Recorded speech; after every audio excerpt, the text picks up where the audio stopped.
थोड़ा शायद टाइम लगे इसमें क्योंकि एजुकेशन का टॉपिक है, बट देर करिए, फिर भी जल्दी जल्दी कोशिश करूँगा क्योंकि इतने सारे पढ़ूंगा तो बहुत टाइम लग जाएगा। प्रिसाइसली ये आपको अगर दिख रहा होगा वैसे मैं अपलोड कर दूँगा इसमें। अब इस बार कुछ ऐसा किया है कि 13 से 14 लोगों को मैंने ड्राफ्ट किया, क्योंकि इंसान की एक भगवान ने गजब बनाया है। इंसान क्या है, कुछ क्षण भर के लिए जोश में रहता है, फिर शांत हो जाता है, भूल ही जाता है। सेशन चालू हुए थे तो काफ़ी क्या जोश तो खैर हल्द्वानी में था ही नहीं, सब लोग डरे हुए थे बट चिंतित थे। स्वाभाविक है, बच्चों का करियर का सवाल है तो सब लोग मतलब कॉम्प्रोमाइज़ कर लेते हैं। तो जो भी है कुछ रेट्स वेट्स हुए, बट फिर मामला 1-2 महीने के बाद शांत हो गया। अब ये क्या होगा, ये फिर नेक्स्ट ईयर जब सेशन शुरू होंगे तो फिर थोड़ा बहुत होगा, फिर बंद हो जाएगा। तो ऐसे ना हो, अब नेक्स्ट सेशन या आने वाले सेशंस में ज़िंदगी भर ये प्रॉब्लम ना हो, तो उसके लिए काम करना ज़रूरी है और यही हमारा उद्देश्य है। तो अभी इस बार थोड़ा अप्रोच डिफरेंट करने की कोशिश हो रही है। इसमें लिखा है the honourable president of India, honourable chief justice of India supreme court, honourable prime minister of India, the honourable governor of Uttarakhand, the honourable chief minister of Uttarakhand, the honourable education minister of India.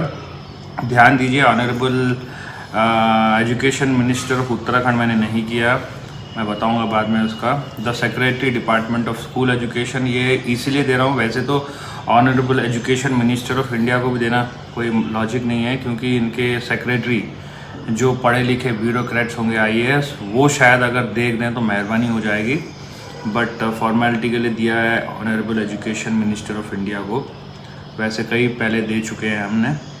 The director general of school education government of Uttarakhand, ये भी एक ज़रूरी protocol follow करने होते हैं कभी कभी। The chairperson central board of secondary education. मज़े की बात यह है कि CBSE ने 2017 में ही ऐसे कुछ रूल्स निकाले थे जिससे कि ये स्कूल में यूनिफॉर्म बेचना, किताबें बेचना एंड ये रेफरेंस बुक देखना, ये सब खिलाफ है। CBSE नॉर्म्स 2007, मुझे याद नहीं आ रहा पर्टिकुलर उसके खिलाफ है, बट फिर भी ये चल रहा है।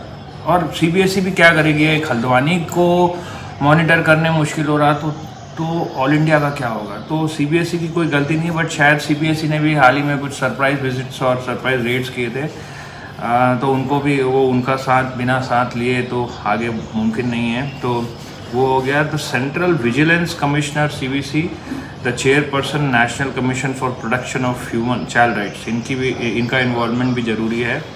फिर the registrar high court of Uttarakhand, ये तो बस ऐसा ही दे रहे हैं ताकि कहीं अगर सुन ले। हाँ, एजुकेशन एक्सप्लॉयटेशन ना हो करके the registrar of supreme court में सुमोटो अटेंशन के हिसाब से दिया है। अब ये अगर हो जाए, पिक हो जाए तो बात, वो ये उम्मीद पे दुनिया कायम है, नेवर लूज होप, यही बोलता हूँ मैं तो।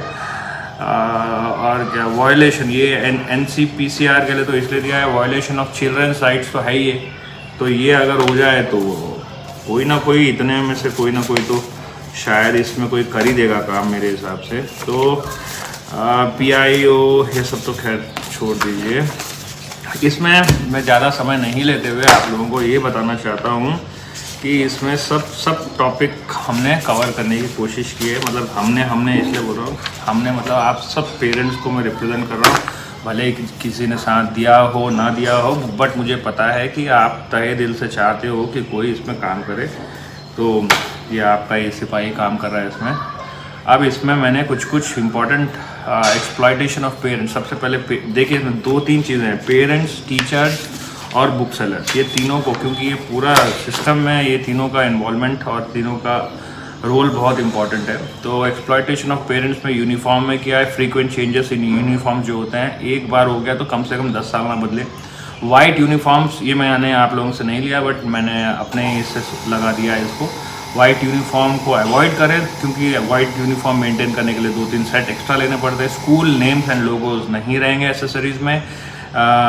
Parents should have the freedom to purchase और stitch uniforms from any shop of their choice. आपको याद होगा बचपन में हम जब लोग थे तो हम लोग मतलब हमको कलर दिखा दिया जाता था तो हम अपने मन पसंदीदार टेलर के पास जाके स्टिच कराते थे, तो वो दिन शायद फिर आ जाए। हाँ, और ये full pants and salwar kameez बढ़ते बच्चों और बच्चियों के लिए, ये एक हमने एक्स्ट्रा रखा है। हमने मतलब जहाँ जहाँ मैं हम बोल रहा हूँ तो इसमें मैंने लिखा है, बट आप ही को रिप्रेजेंट कर रहा हूँ मैं। Uniformity in colour and type of shoes is acceptable, but school should not enforce branded items. अभी आपको आयरनी यहाँ पे है कि जो स्कूल यूनियंस होते हैं उसके हेड, वो लोग, आश्चर्य की बात है, वो लोग लिबर्टी जैसे बड़े बड़े कंपनियों से टाई अप करते हैं, खुद के स्कूलों में चलाते हैं और दूसरे स्कूलों को भी फोर्स करते हैं या फिर सजेस्ट करते हैं कि आप भी ले लो। तो स्कूल यूनियन लोगों से विनती है कि ऐसा ना करें, क्योंकि घुमा फिरा के ये फिर वही आप बढ़ावा दे रहे हो जो चीज़ को हम लोग जो CBSE के नॉर्म्स के खिलाफ है। तो this practice should be banned as it restricts the freedom of parents to purchase uniforms from any shop of their choice. ये हो गया। नोटबुक्स में आते हैं, schools must not force parents to buy notebooks with printed logos और specific formats, that is colour, size, pages. आप कुछ बोल देंगे 200 का हो, कोई 100 पेज का, कोई कलर, कोई पता नहीं फलाना ढिकाना जो भी रहेगा, ये सब बंद होनी चाहिए। Parents should be free to purchase notebooks from anywhere without any restrictions. Okay, textbooks, if reference text, आप सब पेरेंट्स चाहते हैं कि हमारे बच्चे एक नहीं, NCERT तो छोड़ो, 2-2, 3-3 हो सके तो पढ़ लो। अपने टाइम पे तो नहीं पढ़े होंगे वैसे।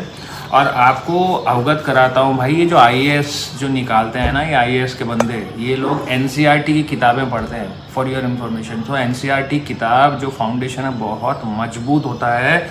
NCERT को ऐसे लाइट मत लीजिएगा।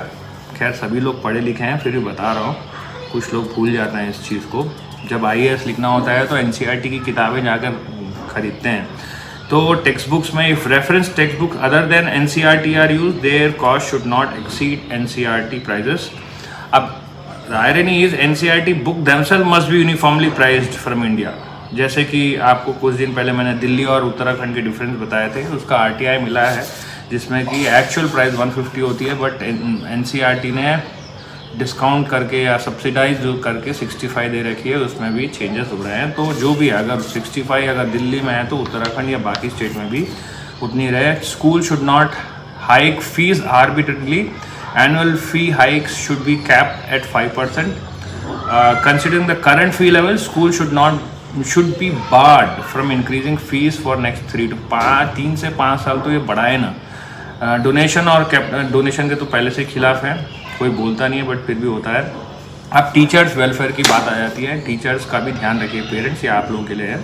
The government must fix a minimum salary standard for private school teachers. Strict enforcement should ensure that declare salaries match actual पे आउट्स। जैसे आप 20,000 पेपर में या चेक के माध्यम से या ऑनलाइन ट्रांजैक्शन करेंगे, टीचर को 20,000 और देंगे 10,000 और वापस कैश ले लेंगे। तो ये प्रथा जो चलती आ रही है इसको बंद होना है।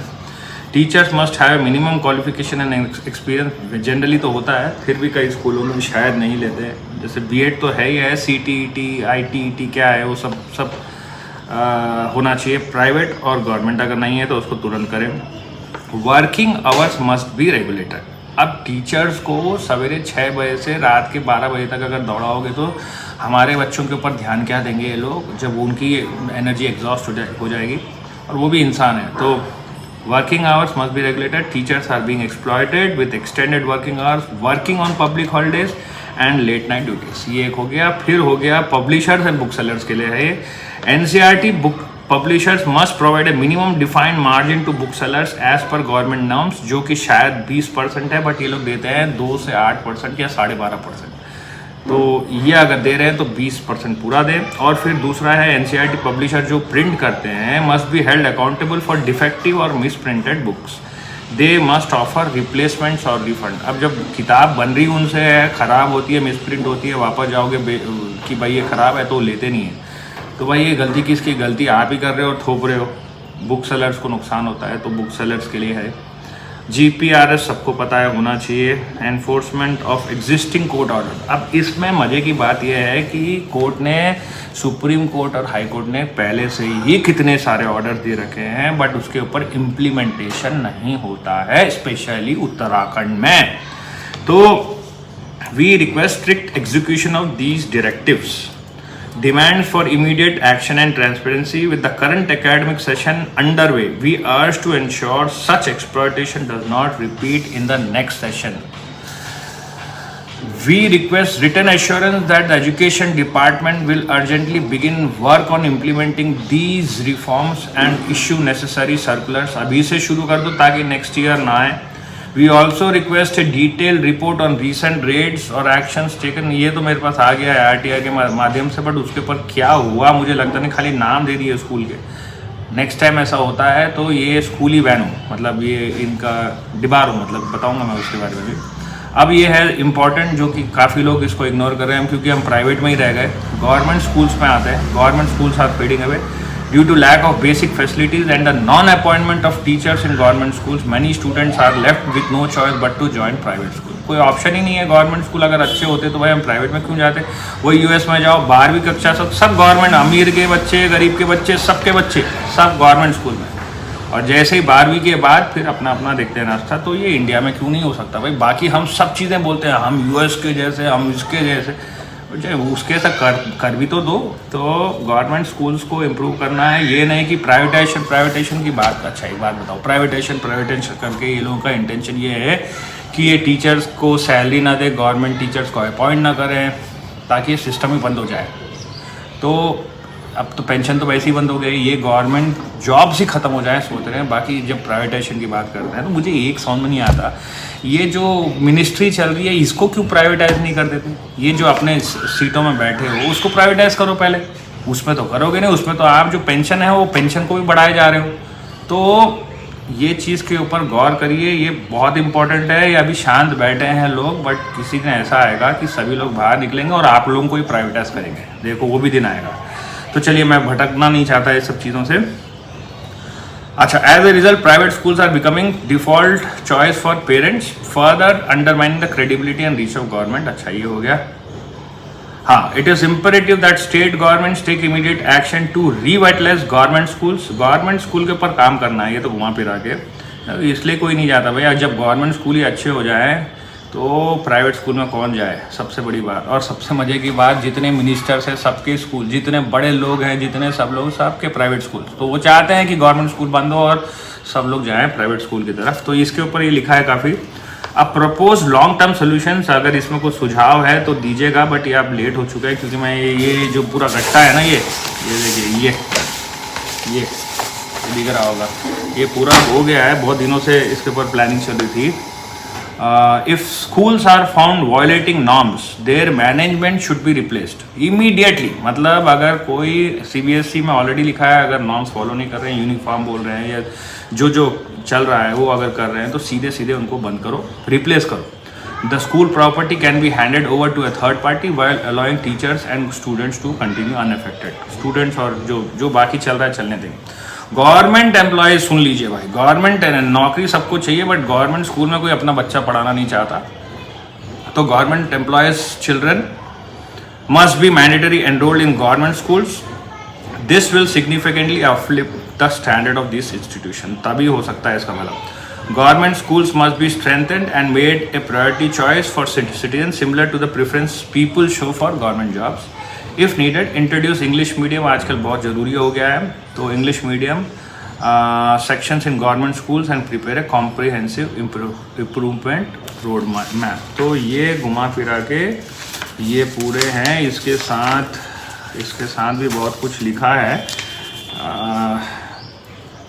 भाई. घुमा फिरा के यही है इम्पोर्टेंट क्रक्स. और ये जो हो चुका है अब तक, ये ना हो आगे, इसीलिए इसके ऊपर कार्य करते रहना है. बनाकर सबको दिखा रहे हैं. ये सब लोग में से कोई ना कोई तो इसके ऊपर करेगा, नहीं करेगा तो करते रहेंगे, इनको याद दिलाते रहेंगे हर दूसरे तीसरे महीने में, ताकि ये सिस्टम में जो होते आया है ये हो ना आगे. क्योंकि ये गलत है तो फिर उसको रोकना ज़रूरी है. तो समय के हिसाब से शांत ना होइए, इसको चलाते रहेंगे ताकि नेक्स्ट सेशन या आने वाले सेशन में हम किसी पेरेंट्स को, टीचर्स को, बुक सेलर्स को परेशानी नहीं हो. जय हिंद, जय भारत. लंबा हो गया बट इससे छोटा हो ही नहीं सकता था ये.